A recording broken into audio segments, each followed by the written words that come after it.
Bonjour tout le monde, vous êtes sur Chaos Radio. Aujourd'hui, nous allons découvrir un événement local, et cet événement, c'est The Balls. Alors, The Balls, c'est quoi ?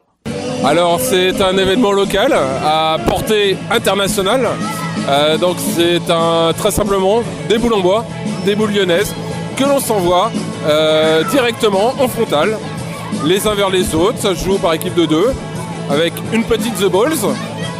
Chaque équipe a 7 boules, et le but, c'est de l'envoyer dans le camp de l'adversaire, et que le meilleur gagne à la fin. Donc là, Guillaume, tu es en train d'essayer de me faire croire que c'est un sport.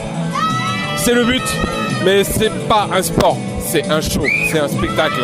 Comme tu peux le voir, il y a tout un tas d'animations musicales, entre autres. Alors là, je confirme, on est dans une ambiance un peu beaucoup.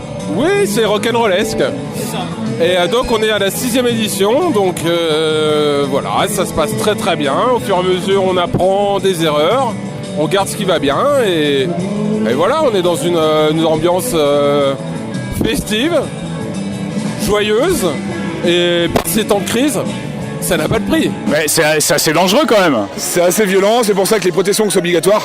Et voilà, donc du coup, le but, c'est d'envoyer le cochonnet dans le camp de l'autre. Et du coup, ça se joue en 3 points gagnants pour les matchs de poule, 8e et quart. Et à partir de la demi-finale, on a un cochonnet qui est enflammé, qui est trempé dans le pétrole la veille. On a eu Max, qui a été 2 fois champion du monde, qui a pris une balle dans l'arcade, qui a eu 7 points de suture dans l'arcade. Ouais, comme on dit, c'est dangereux, le The Balls. Francis, un doigt un peu mal au doigt, voilà. On a eu quelques doigts, les doigts le plus dur à protéger en fait. Ouais. Protège tibia maintenant, c'est protège tibia obligatoire, casque obligatoire. Et puis après, les mains, ceux qui veulent, mais c'est très compliqué quoi. Donc d'aide pour Chaos Radio, je suis avec Clotilde, médecin officiel de The Balls. Est-ce que, infirmière, tu peux nous parler de l'événement ? Alors le The Balls, ça fait plusieurs années. J'ai couvert l'événement la première année en tant qu'infirmière et puis après, je suis pas revenue sur tous les événements, mais cette année, je suis là à nouveau en tant qu'infirmière. Donc pour cette édition, beaucoup de travail ? Non, franchement, bon, on a eu quelques coups, des doigts, un peu de cheville, mais non, franchement, pas de blessures graves, pas de déplacement aux urgences, donc tout va bien. Et à part le sport, il y a quoi ? À The Balls Village, avec des trucs complètement débiles. Il y avait un mec qui sautait d'une nacelle de 10 mètres. C'est génial. Et puis là, c'est Jogbox qui joue. Un petit groupe de Saint-Gilles, un petit groupe, un bon groupe, avec un ancien des Wagons à la jungle, qui propose un bon rock'n'roll 70. Alors moi, je fais partie de l'équipe du bar. Alors nous, on a préparé des cocktails à base d'eau de vie, tu vois, toujours. Parce que l'eau de vie, c'est un peu ce qui donne de l'énergie pour que les mecs qui partent au combat, pour qu'ils aillent tabasser la boule, comme on dit dans The Balls, tu vois. Les mecs, ils y vont, ils sont à balle. Parce que la The Balls, la petite, elle est pas évidente à choper. Donc un petit remontant avant d'y aller, ça fait toujours du bien. Tu es la bookmakeuse.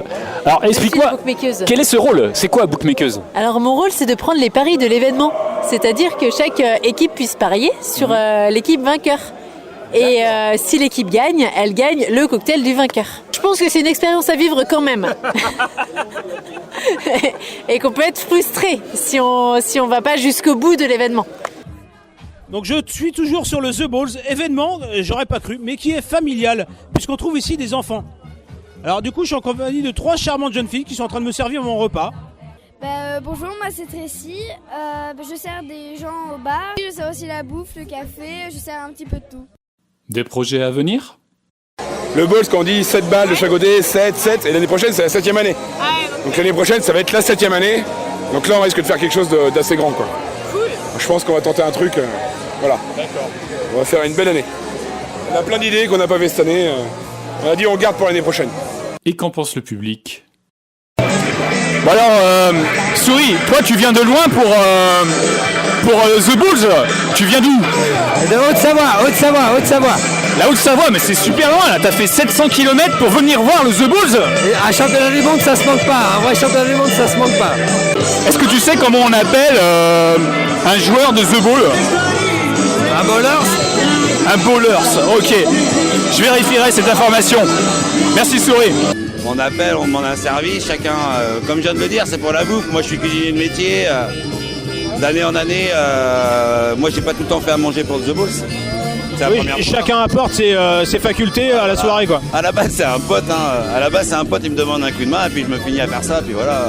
Puis en fait, chaque personne qui est là aujourd'hui, c'est ça. on demande, on est là. Et dans la vie, voilà, pour moi, ça représente beaucoup de choses. On reprend beaucoup d'énergie. Avoir un collectif, à être ensemble, à partager un moment simple, de la musique, de la bouffe, des gens qui rigolent, et ben voilà. Ma vision de The Balls, c'est... je sais pas. C'est un gros événement hyper festif. On se retrouve avec plein de copains. Il y a la dimension un peu sportive, supporter, on va encourager son équipe. Et puis surtout le concert, la soirée, tous ensemble. The Balls, c'est se mettre autour de la cage et encourager son équipe, c'est ça. Nous, c'est juste la solidarité, l'amour du jeu. Et puis l'engouement, me paraît-il que j'ai l'impression que c'est quand même un sport. C'est un grand sport, mais c'est aussi un show. Sans show, pas de sport. C'est pas faux. Collectif, festif, c'est un sport, plus qu'un sport, c'est un show, je crois. Le The Balls, c'est plus qu'un sport, un show. Voilà. Donc pour toi, le The Balls, c'est quoi? C'est plus qu'un sport, un show. Et c'est une bonne bringue entre potes. On profite bien et c'est bien furieux, c'est chouette. J'ai l'impression qu'il y a comme un langage acquis à The Balls en fait. C'est pas un sport, c'est un show. On dirait Macron en fait qui cause. Ah ben on a de toute manière des vrais slogans. C'est vraiment travaillé. Ouais. Il y a eu beaucoup de réunions pour justement créer le phénomène autour de cet événement. Nous sommes maintenant donc à quelques encablures de la finale de The Balls 2018 qui affrontera les Chicago Bulls aux Cyclo Bulls. Qui sera le gagnant? Le favori, les Chicago Bulls, ou les outsiders, les Cyclo Bulls? La réponse dans quelques minutes maintenant. Alors je suis en compagnie de Julian Assange qui aurait un scandale à dévoiler sur le The Balls 2018. Expliquez-nous tout, Julian. Alors j'ai vu aujourd'hui sur le terrain de The Balls à Ardelais en fait un souci avec les Chicago Bulls. Il y a eu une action où en fait Aldo des Chicago Bulls tenait les pieds de Damien, ce qui est légal, pour qu'il rentre sur le terrain pour aller chercher une Bulls qui était un peu éloignée de leur camp. Mais malheureusement Aldo a lâché les pieds de Damien et Damien s'est retrouvé à 20 cm dans le terrain sans contact avec sa zone. Et normalement, dans les règles du The Balls, ça n'existe pas, donc le point aurait pu être terminé. Et ce que je voudrais rajouter là-dessus, c'est que l'arbitre de touche est la femme de Damien. J'ai l'impression que si ça avait été filmé...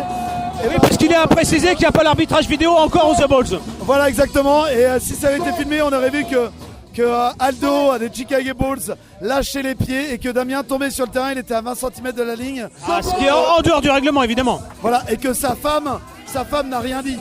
Ça laisse penser que peut-être dans quelques années, s'ils gagnent, on contestera leur titre. J'entends bien. L'année prochaine, je pense monter une fanzine pour expliquer toute l'affaire. Et du coup, je pense que j'essaierai d'écrire un bouquin quand même pour l'été prochain, pour l'année prochaine. Donc voilà, un sport qui ne laissera pas sans polémique. Le The Balls, c'est chaud. Oh là là, dès l'engagement, 5e point pour les Chicago Bulls. Victoire des Chicago Bulls qui avaient remporté le The Balls il y a 2 ans, sont de nouveau champions du monde de The Balls 2018. C'est énorme sous vos yeux ébahis. Le public est en feu. C'est énorme ce qui se passe ici dans la cage. Alors on va recueillir à chaud les sentiments des gagnants. Aldo, Damien, s'il vous plaît. Damien. Alors une nouvelle ceinture The Balls, qu'est-ce que ça donne? Énorme. C'est pas une surprise pour nous, c'est vraiment une satisfaction. On l'attendait, tu vois. Ça fait 2 ans qu'on l'avait pas gagné. Et là, on s'était dit, ce soir, c'est pour nous. Ouais, le goût de la victoire, c'est votre vie, quoi. On l'attendait pas. On était présents quand même, quoi. Tu vas voir. Grosse finale, 5-2. Jamais inquiété? Si, quand même. Si. Ah, et moi, avec une fille en main, j'avais un peu le flip, en fait. Je me contentais de défendre et ça l'a fait, en fait. La défense, c'était la bonne technique aujourd'hui. La défense pour toi, Aldo à l'attaque? Ouais, la défense, pour moi, Aldo à l'attaque, et je pense que c'était la bonne technique. Les Chicago Bulls semblaient imbattables ce soir.